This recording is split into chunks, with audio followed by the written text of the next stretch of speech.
Hey everyone, my topic for my master thesis is estimation of GDP PPP of interwar Lithuania for the years between 1919. If I'm able to include 1918, that would be good as well. That's why it's in the brackets. To 1940.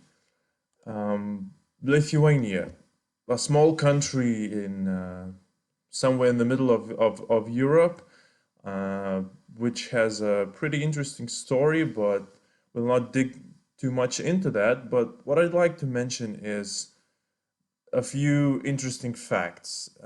Before 1914, Lithuania was a typical agricultural province of Imperial Russia, not anyhow above its average level of development. And when you look post 1945, when Lithuania was back again with Russia as part of Soviet Union, it was one of the most productive regions there, and its GDP per capita was quite above the average USSR level, which means that something in between those years, mainly the interwar period, because we shouldn't count the war years into that, something happened, something changed. And naturally, to understand that, you would firstly try to see what was the movement of GDP, GDP per capita.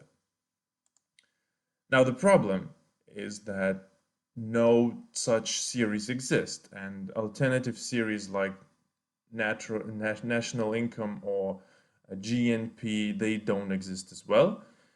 So to date, there is one publication by myself and my colleague from ISM University, where we calculated 1937 Lithuanian GDP. But that's all. Everything that was done before was either methodologically incorrect or had other problems with mainly data scarcity. But there are separate series which I will mention later on that might be useful. But why do we need that GDP per capita? So first of all, there's no telling yet what were the growth patterns of emerging agricultural economies during the interwar period. So if you look at this map, countries like Lithuania, Latvia, Estonia, to some extent Poland as well, are not yet accounted in world GDP picture, and we cannot yet see what were the growth patterns of these emerging economies back then, which could help by providing implications for similar emerging economies today. It also helps to answer the question, what was Lithuania's performance during the Great Depression?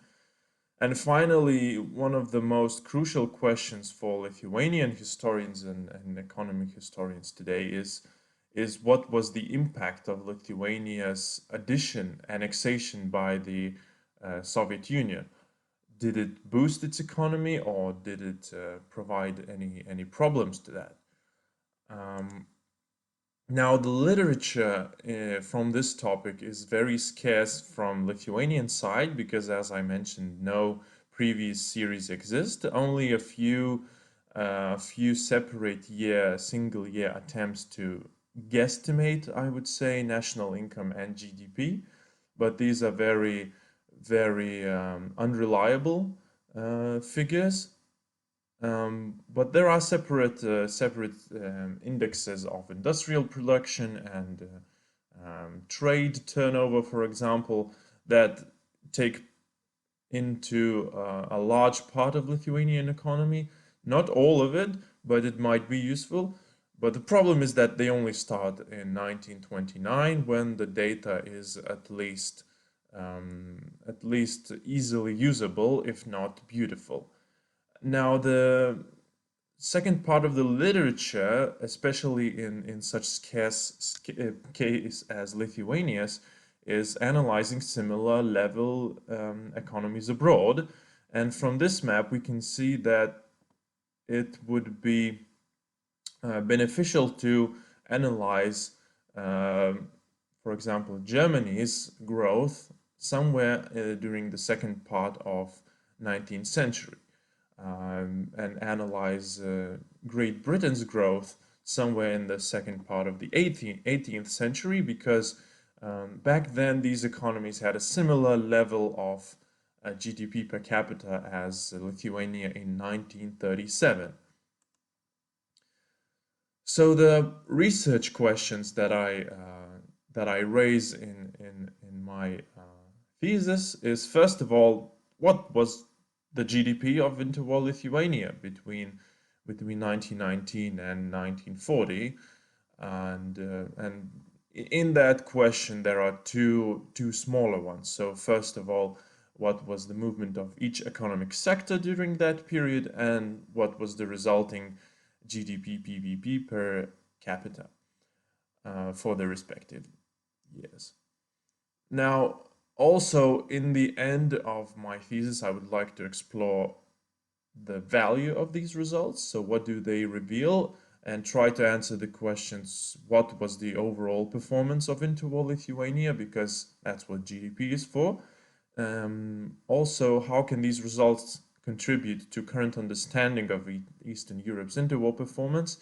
How can they contribute to the general debates of small emerging agricultural economies, which Lithuania was back then, and their performance during the Great Depression?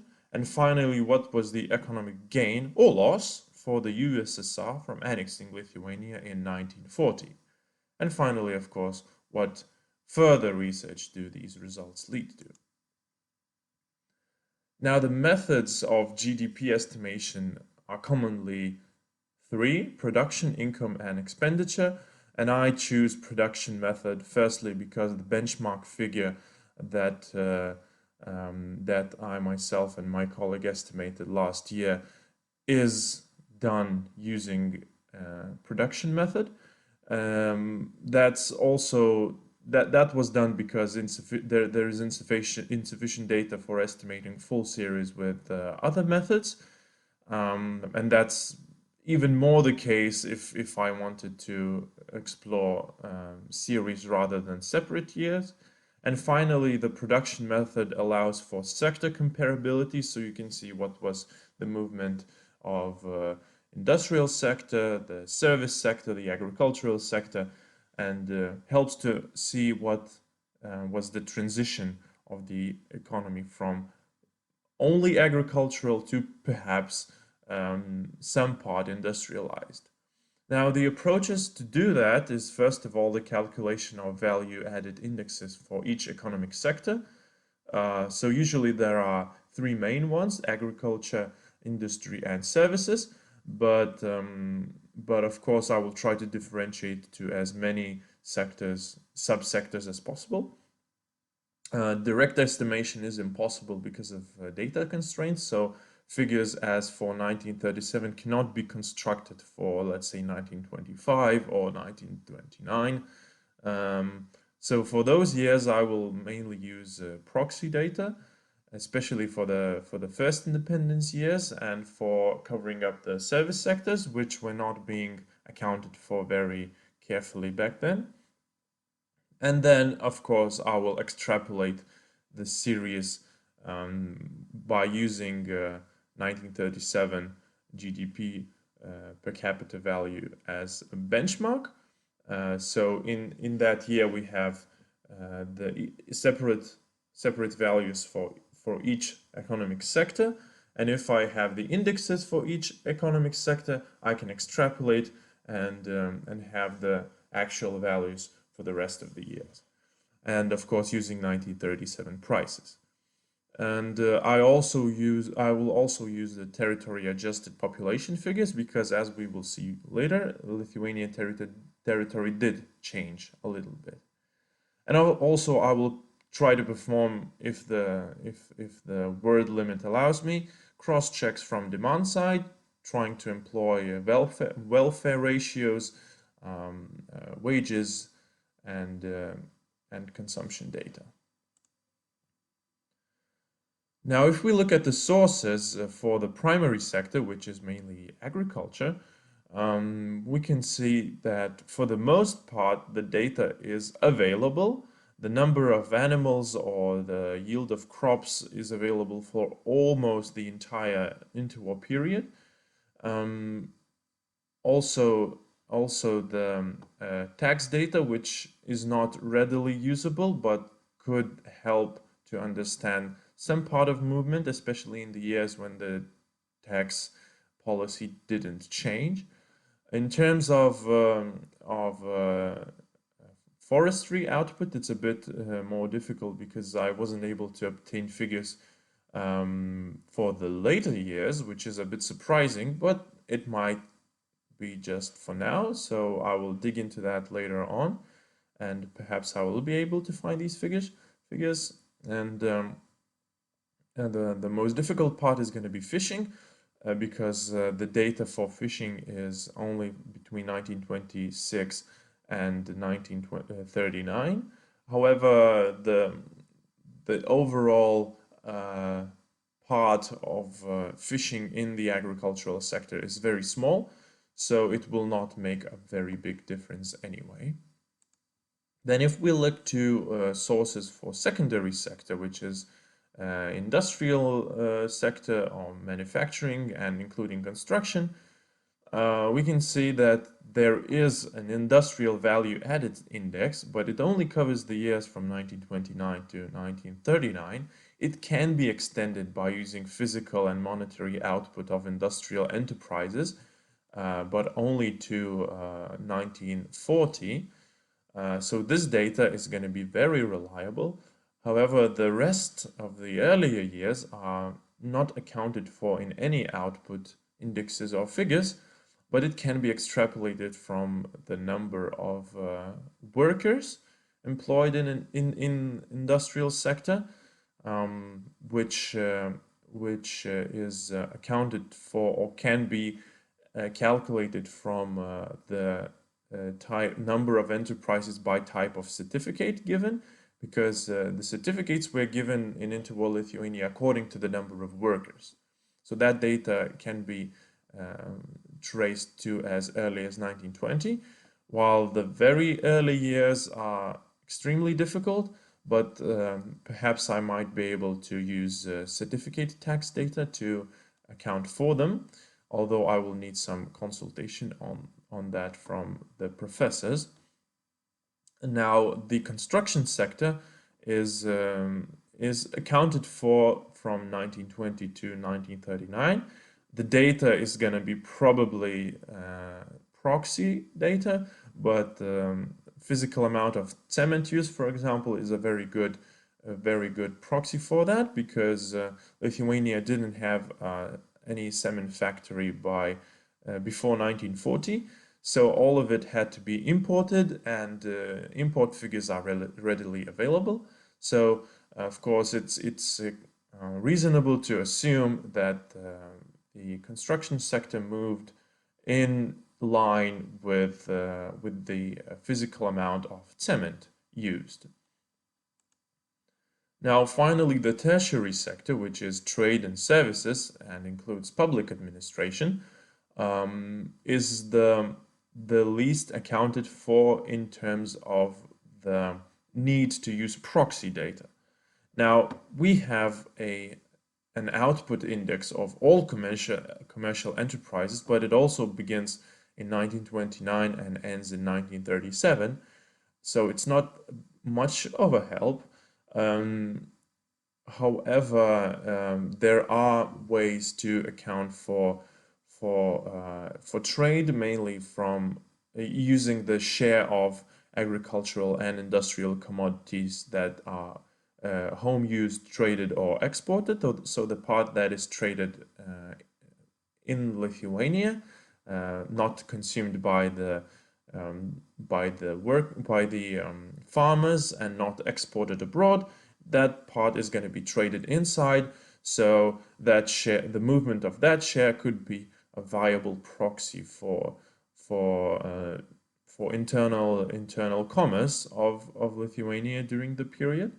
Now, to account for public for transportation and and communications. So the data is pretty good, I should mention.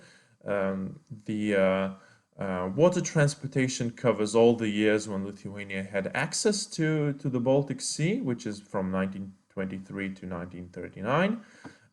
Railway transportation requires a little bit more deeper look into that, but I'm positive that I should be able to extend it through the whole periods from 1918 to 1940. The same goes with postal, telegraph, and telephone services. Now, with the financial institutions, is a bit less clear. I'm not sure if I will be able to account for the earlier years,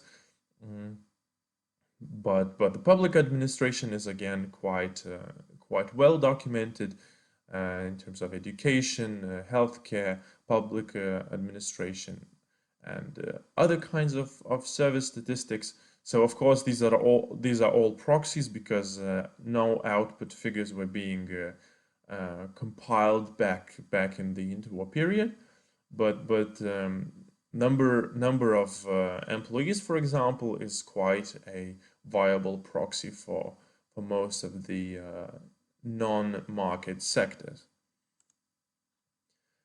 Now, the final part of sources are for value-added weights to extrapolate the GDP figure and population, of course.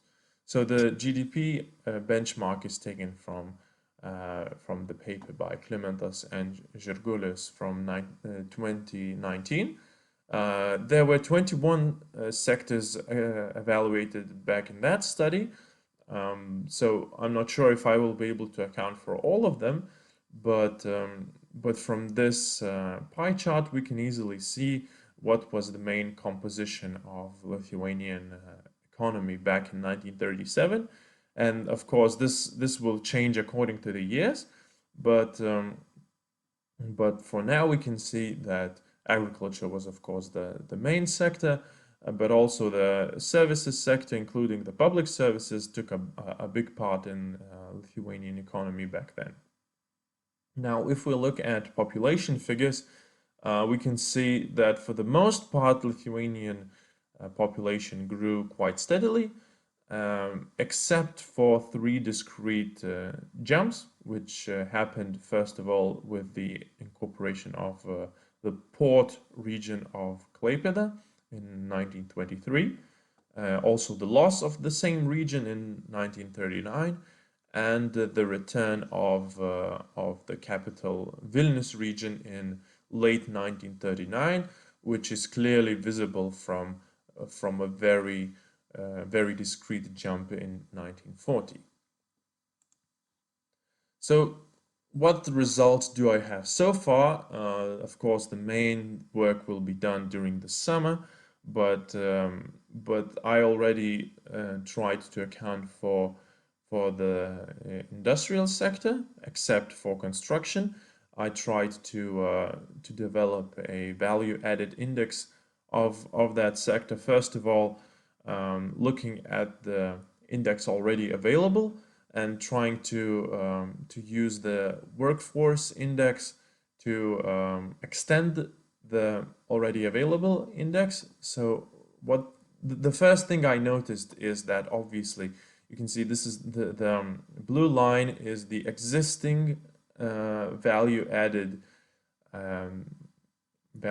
index of industrial production, and it's clearly and the red line is the workforce index, meaning how much did the workforce grow during the interwar years, and you can clearly see that the relationship is not linear, although it should be quite strong, especially where we see a massive growth there, and it's clearly visible that around later 1930s there was growth in according to both graphs, but I think that the relationship is not linear, and therefore I included I tried to find the relationship by playing with the data econometrically, and I found out that the best approximation comes from from logarithmic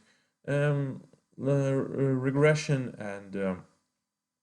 and the best approximation came from using the logarithm of workforce and logarithm of population to estimate the logarithm of value added.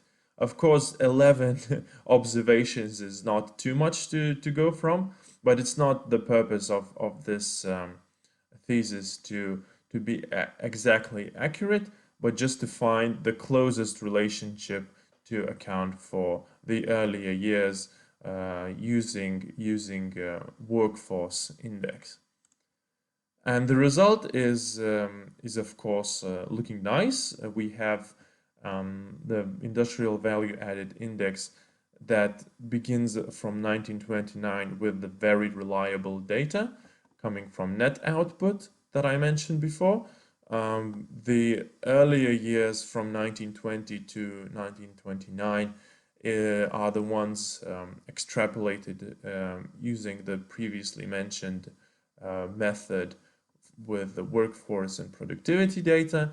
And finally, the very early years I accounted for using the certificate tax data. As I mentioned, certificates were related to the number of employees because the enterprises were categorized according to the number of employees. So these certificates were given accordingly as well. So it could be a viable proxy, but it's not very reliable or very accurate, I should say. So therefore, I mark these years as lower reliability. But that's the results I have so far.